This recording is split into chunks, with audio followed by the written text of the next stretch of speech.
The sleek scout ship Stellar Wind cut through the darkness of space, its silver hull gleaming under Earth's distant sun. Ambassador Jayan stood at the observation deck, her tall, slender frame reflecting her species' evolution in low-gravity environments. Her pale blue skin trembled slightly as she studied the approaching planet. "This cannot be correct," she whispered, her large eyes blinking rapidly at the sensor readings. Earth was supposed to be a death trap, a Class 10 planet that should have only harbored primitive life forms. Instead, artificial satellites orbited the blue world, and radio signals buzzed with intelligent communication. Commander Tahoe joined her at the viewport, his military uniform crisp despite the ship's artificial gravity fluctuations. "The readings are accurate, Ambassador. We're detecting cities, advanced technology." And he paused, checking his datapad again. Over 8 billion sentient beings. The bridge crew worked silently, each lost in their own thoughts about this impossible discovery. Their species had grown up in perfectly engineered habitats, protected from the harsh realities of uncontrolled planetary environments. Earth was different, a world of extremes. "Their gravity is 1.3 times our standard," reported Science Officer Dabin, her voice filled with wonder. "The temperature variations are enormous. They experience everything from frozen wastelands to scorching deserts, and the wildlife." She shuddered, unable to continue. The Stellar Wind positioned itself in high orbit, following first contact protocols. They broadcasted the standard greeting message in various frequencies, waiting for a response. It came faster than anyone expected. "They're requesting visual communication," announced Communications Officer Myre. Her antenna twitched with excitement. The main screen flickered to life, showing the human face. The bridge crew gasped collectively. The beam looked robust, solid, with a skeletal structure clearly evolved for high gravity. Human Representative Thomas Chen smiled warmly, showing teeth, a feature that made several crew members step back instinctively. "On behalf of Earth, we welcome you," he said, speaking in perfect galactic standard. The universal translators weren't even necessary. Ambassador Jayan recovered quickly from her shock. You speak our language. We intercepted your communication protocols months ago and decoded them," Thomas explained casually. "We've been preparing for this meeting." Commander Tahoe's security training kicked in. These humans had broken their most sophisticated encryption without any reference point. It should have been impossible, yet they spoke about it as if it were a minor achievement. "We would be honored to invite your delegation aboard our vessel," Jayan offered, following protocol despite her unease. "Thank you. We'll prepare a shuttle immediately," Thomas responded. An hour later, the human delegation arrived. They wore no environmental suits, no protective gear, just formal clothing. The ship's atmospheric sensors registered deadly levels of oxygen for the Federation species, yet the humans breathed it naturally. Yumho, the ship's medical officer, nearly fainted when he scanned them. Their bones, their muscle density, they evolved under constant pressure from their world's gravity. Their immune systems are incredibly robust. They even have redundant organs. The humans moved through the ship with casual ease, while the crew struggled to match their pace in the artificial gravity. During the initial meeting, Thomas shared stories of Earth's history that left the Federation representatives stunned. Wars, natural disasters, extreme sports. Humans didn't just survive these challenges, they actively sought them out.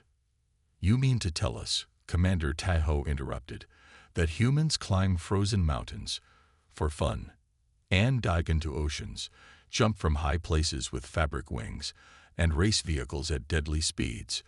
Thomas added with a grin, "We're quite adventurous by nature." Ambassador Jayan realized that the Federation had made a crucial mistake in their classification system.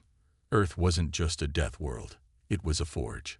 It had created something unprecedented, a species that thrived on challenge and adaptation. As the first day of contact drew to a close, she made her first entry in the official record. "We came expecting to find survivors. Instead, we found warriors, scholars, and explorers who have mastered their harsh world. The Federation must reevaluate everything we thought we knew about species development. Humanity isn't just surviving. They're thriving in conditions we considered impossible. They may be exactly what our civilization needs. The Stellar Winds crew watched the Earth rotate below them. Their perspective forever changed. They had come to make first contact, but instead, they had discovered something far more valuable: hope for the Federation's future in the form of these remarkable beings called humans. The Grand Federation Council chamber buzzed with panic. First Speaker Jai-Yun stood at the central podium, her silver robes reflecting the emergency lights that pulsed overhead. The holographic displays behind her showed 17 worlds, each marked with a red X, lost to the void creatures. The situation is dire. Jai-Yun's voice carried across the vast chamber. These entities emerged from the dark space between galaxies 3 weeks ago. They consume not just energy, but life itself. Her hands trembled as she brought up the footage from the latest attack. The recording showed darkness spreading across a colony world.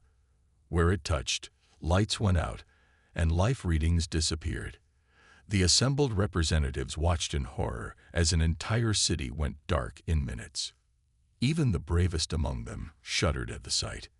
Keita, the Federation's most decorated military commander, stepped forward. His battle scars told stories of countless victories, but now his face showed only defeat. Our weapons pass through them like smoke. Energy shields fail in their presence. We've lost contact with our best combat units. The chamber erupted in frightened chatter. Species that had known peace for millennia now faced an enemy they couldn't understand or fight. Some called for a full retreat to the core worlds. Others suggested surrendering territory to buy time. Then UN Representative Hansol stood up. The human's presence commanded attention, not through size or threat, but through an aura of calm determination that seemed alien to the panicked assembly. Earth will investigate these creatures, he declared. His words cut through the chaos like a knife. Silence fell, followed by gasps and murmurs. Even Keita stared in disbelief. The human must be mad, they thought.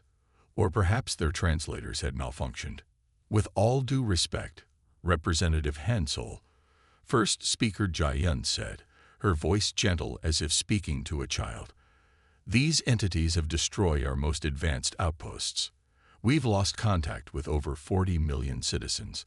This is not a matter for scientific curiosity." Hansol smiled, a gesture that still unnerved many Federation species. Humanity has faced the unknown before. Our history is built on confronting mysteries that threatened our existence. We've survived ice ages, plagues, and our own destructive nature. We'll face this threat too. This is different, Keita interrupted. These creatures don't just kill, they consume consciousness itself. The few survivors we've rescued are shells, empty of thought and memory. You cannot fight what you cannot touch. Then we'll find a way to touch them, Hansol replied. He activated his own holographic display, showing Earth's defense fleet. We've already prepared an expedition. 3 research vessels, protected by our newest destroyers, all crewed by volunteers. The assembly stirred. The human ships were primitive by Federation standards, but they had a rugged efficiency that matched their creators. Still, against the void creatures. "This is suicide," someone shouted from the upper tiers. Hansol's expression hardened. "No, this is humanity doing what we do best, facing the impossible. While you plan retreats, we'll find answers. While you abandon your people, we'll try to save them." First Speaker Jai-Yun raised her hand for silence. "Your courage is admirable, but we cannot allow." "You don't need to allow anything," Hansol interrupted. "Earth joined the Federation as equals, not subjects. We've made our decision. We're not asking for permission. We're extending an invitation. Any Federation scientists brave enough to join us are welcome aboard." Keita stepped forward, his military training warring with his instincts. "I've seen your people's capabilities, Representative Hansol. You're remarkable warriors, but these creatures, they feed on the very essence of sentient life. How can you hope to study something that destroys consciousness itself? Hansol's answer was simple, because that's what humans do. We look into the darkness, we face our fears, and we find a way forward. He turned to address the entire assembly. Earth's ships launch in 48 hours. We will send coordinates to anyone willing to join us. The rest of you, prepare your defenses. If we fail, you'll need them. As Hansol left the chamber, the Federation Council erupted in debate. But first speaker Jai Yun noticed something remarkable. For the first time since the crisis began, she felt a flicker of hope. Perhaps these strange, brave humans would find a way. Or perhaps they were walking to their doom. Either way, they had shown more courage in defeat than the Federation had shown in centuries of victory. Kaita watched the humans' departure with a mixture of admiration and pity. In all his years of service, he had never seen such magnificent foolishness or such inspiring bravery. He made a mental note to prepare burial rites for the human expedition. Somehow, though, he suspected they might surprise him yet. Dr. Du Young stared at the neural scan readings flooding her laboratory screens aboard the Terra Nova. 3 weeks into their expedition, and they'd finally found something interesting. The void creatures weren't random energy consumers. They were hunters with a very specific prey. Look at these patterns, she pointed out to her assistant, Lieutenant Sujin. The screen showed brainwave data from various Federation species during void creature encounters. Every species shows the same response, except us. The laboratory hummed with activity as human and alien scientists worked together. The Federation volunteers who had joined their mission were still adjusting to human research methods. They found the humans' casual approach to danger both fascinating and terrifying. When Federation species encounter void creatures, their fear response spikes off the charts, Du Young explained. Bringing up more detailed scans, their brains produce a specific type of neural energy, and that's exactly what these creatures are feeding on. Sujin leaned closer to the displays, her military training evident in her precise movements. So they're not just energy vampires. They're fear eaters. Precisely. Du Young pulled up the human scans for comparison. Look at our patterns. We experience fear, but it's different. We can override it, control it, sometimes even use it. The ship's intercom crackled to life. Void creature detected at bearing 047. All non-essential personnel to safe rooms. Instead of running to safety, Du Young smiled. Perfect timing. Sujin, would you mind helping me with an experiment? Minutes later, they stood in the observation deck. Through the reinforced windows, they could see it. A mass of shifting darkness that seemed to bend space itself. The few Federation crew members present had already collapsed, overwhelmed by terror. Sujin stood calmly beside her superior, monitoring equipment attached to both of them. The void creature drew closer, its presence making the ship's lights flicker. Heart rate elevated but stable, she reported. Neural patterns showing standard stress response, but no panic spike. Du Young nodded, taking notes as the creature pressed against the ship's shields. Humans evolved as pursuit predators, she explained, her voice steady despite the proximity of the entity. Fear doesn't paralyze us. It focuses us. We can use it to enhance our performance instead of shutting down. The void creature seemed confused by their presence. It pressed harder against the shields, but without the fear energy it usually fed on, it couldn't breach them effectively. Record everything, Du Young ordered, watching the creature's behavior. It's not just that we're resistant. We're inedible to them. Our neural patterns might even be toxic to their feeding process. A Federation scientist who had managed to stay conscious watched in amazement as Sujin walked right up to the window. The void creature recoiled from her approach, something never seen before.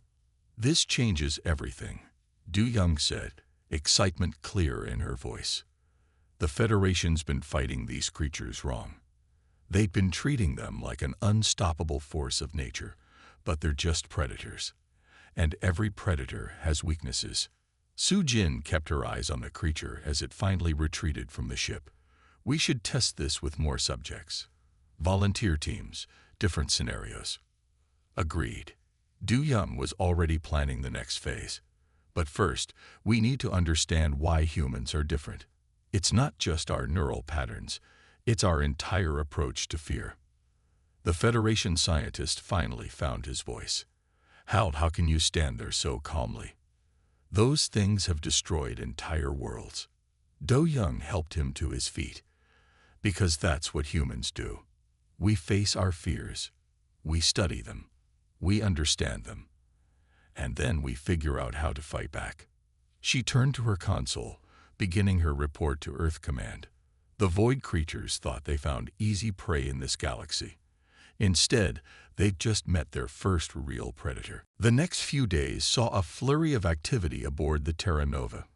More controlled experiments were conducted, each confirming their initial findings. Humans weren't just resistant to the Void creatures, they could actively repel them. The creatures themselves seemed to sense this, avoiding prolonged contact with human crews. As Do-Yun compiled her findings, she couldn't help but smile at the irony.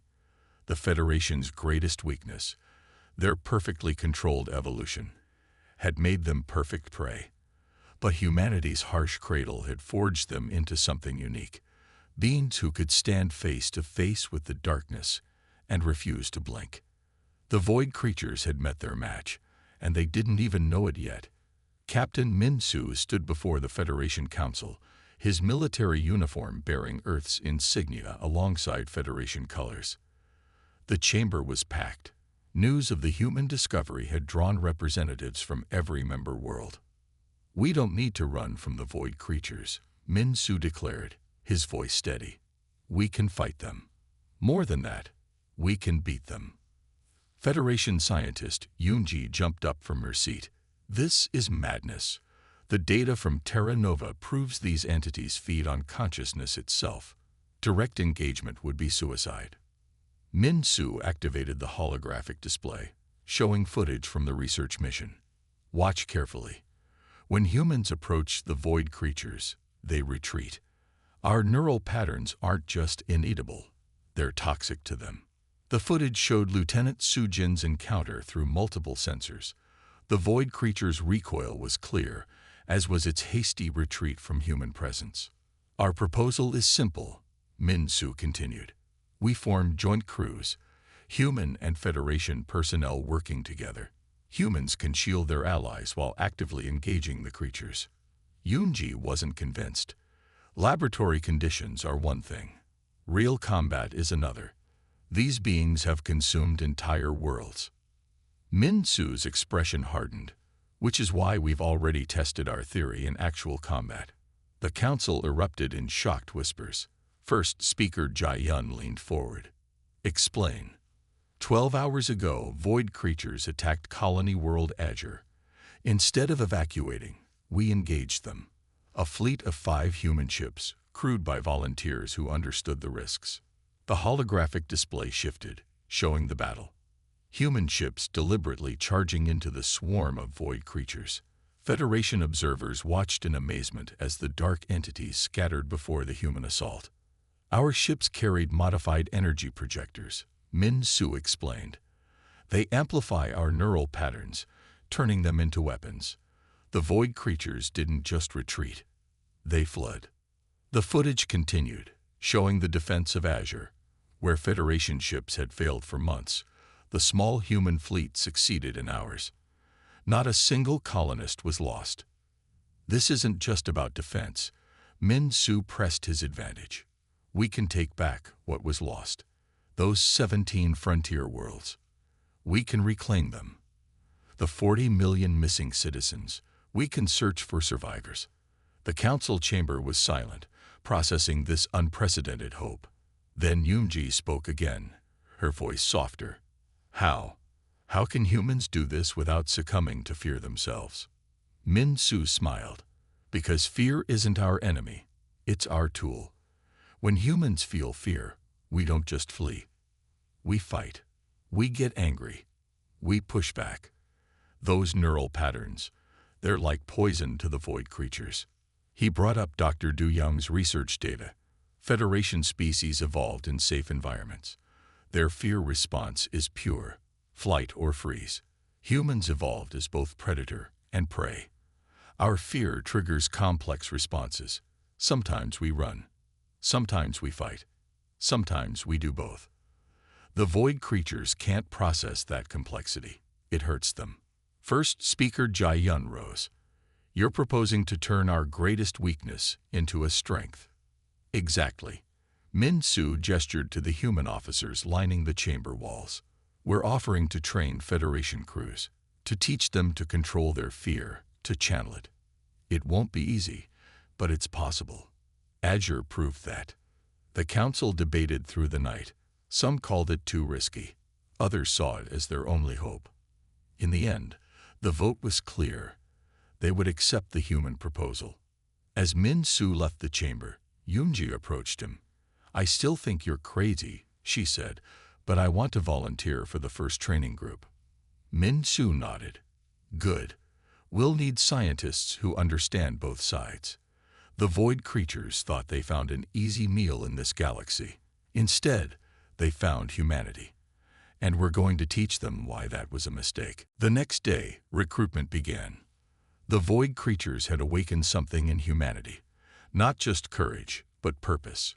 They would become the shield for their new allies, the sword against this dark threat. And perhaps in teaching others to face their fears, they would forge something even greater, a true alliance of equals. Senior instructor Hai Jin stood in the center of the massive training hall on the Federation capital world. The Terran Combat Academy's first class of recruits stared at her with a mixture of hope and fear. Beings from a dozen different species had come to learn what humans called courage. Welcome to your first day of training, Hai Jin announced, her voice echoing through the hall. Some of you are soldiers. Some are civilians. All of you are here because you want to fight back against the void creatures. The training hall itself was a marvel of human and Federation engineering. Special chambers could simulate void creature presence, allowing controlled exposure in safe conditions. Medical stations stood ready to handle panic attacks and stress reactions. Your species evolved to fear, Hai Jin continued, pacing before them. That kept you alive. But humans evolved to do something else. We learned to use our fear. Jin Ho, a Federation diplomat known for his caution, raised his hand.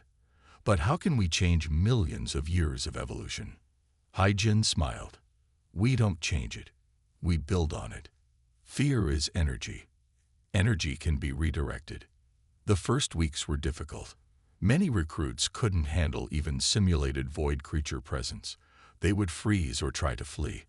But Hai Jin and her team remained patient, teaching breathing techniques, mental exercises, and physical responses. Focus on your breathing, she would say during exposure training. Feel the fear, but don't let it control you. Make it serve you instead. Jin Ho struggled more than most. His species was particularly sensitive to void creature influence, but he refused to quit, returning day after day, pushing himself further each time. Why do you keep trying? Hai Jin asked him one evening after another failed attempt. Because I'm tired of running, he replied. My world, my family, I want to protect them. His breakthrough came 3 months into training. During a simulation, Jin Ho faced a void creature projection without flinching. His neural patterns showed fear, but also something new, determination. News spread quickly. A Federation being had learned to resist the void creatures. More importantly, they had learned to fight back. Applications to the Academy doubled overnight. Hai Jin expanded the program, developing specialized training for different species. Some learned better through physical conditioning, others through mental exercises. She discovered that each species had its own path to courage. Courage isn't the absence of fear, she would tell her students. It's the mastery of it. Humans aren't fearless. We're fear users. The Academy grew. Training centers opened on other worlds. Federation military leaders who had initially dismissed the program now sent their best troops for training. Then came the real test, a void creature attack on a nearby colony. Jin Ho, now an academy instructor himself, led a mixed team of graduates against them. The footage of their successful defense became legendary. Beings who once fled in terror now stood their ground, fighting alongside humans. This is more than combat training. Hai Jin told the Federation Council in her progress report. We're teaching self-reliance, confidence, the ability to face the unknown. The Academy's success transformed Federation society. Species that had relied on technology and isolation for safety began to change. They built their own courage, their own strength. Jin Ho's example inspired thousands. The fearful diplomat became a symbol of what was possible. If I can learn to fight back, he would tell new recruits, anyone can. 1 year after the academy opened, Hai Jin watched her latest class graduate. They stood proud, human and alien together, ready to defend their worlds. The void creatures had meant to consume this galaxy. Instead, they had sparked an evolution, teaching the Federation species that fear could be mastered and courage could be learned.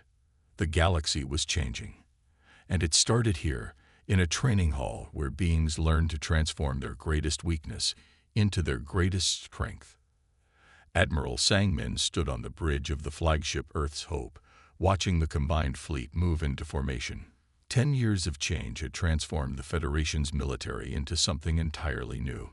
Human ships flew alongside alien vessels, their crews working together with practiced efficiency. The latest report sat on his desk. Void creature attacks down 80% across Federation space. The remaining 20% were mostly probing attacks, quickly repelled by the new defense forces.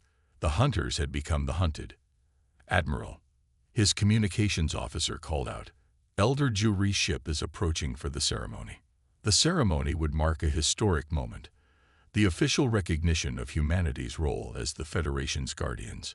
But Sangmin remembered the journey here, the countless battles, the lives lost and saved, the gradual transformation of an entire civilization. All ships, form honor guard, he commanded. The fleet moved with precision, creating a corridor of ships stretching toward the capital world below. Elder Jury's ceremonial vessel passed through the formation.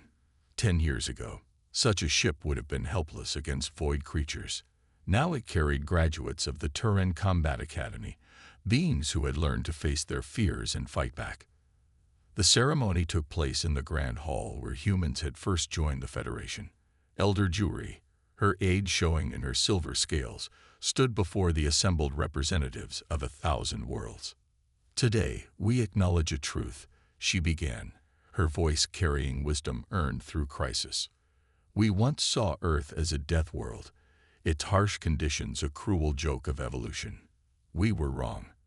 Those conditions created exactly what our galaxy needed, guardians. Sangmin fought back to the first battles, teaching Federation crews to stand their ground. The void creatures had expected easy prey but found warriors instead. Human methods had seemed brutal at first, deliberately facing danger, training under stress, learning to use fear as a weapon. But the results were undeniable. The Charter Amendment before us, Jury continued, recognizes humanity's special role in our civilization, not as conquerors or rulers, but as teachers and protectors. The vote was unanimous. The Federation, which had once looked down on Death World savages, now entrusted humans with their defense. The irony wasn't lost on anyone. After the ceremony, Sangmin met with his command staff, a mix of human and Federation officers. They had a new mission, expanding the defense network, establishing training centers on more worlds, preparing for threats they hadn't yet encountered. The void creatures taught us something valuable, he told them. Strength isn't about technology or numbers. It's about facing your fears and standing together. 10 years had changed everything. Federation species that once fled from danger now faced it alongside their human allies. The Academy had trained millions. Even civilian populations had adopted human attitudes toward challenge and adversity. As Sangmin looked out over the capital city that evening, he saw the legacy of Earth's curse. Their harsh world had forced humans to adapt, to overcome, to face their fears. Now they taught others to do the same. The void creatures still lurked in deep space, but they no longer inspired terror. The Federation had learned humanity's greatest lesson. Courage wasn't the absence of fear, but the determination to face it.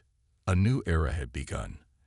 And if new threats emerged from the darkness between stars, they would find not cowering prey, but united guardians ready to stand their ground. End of story.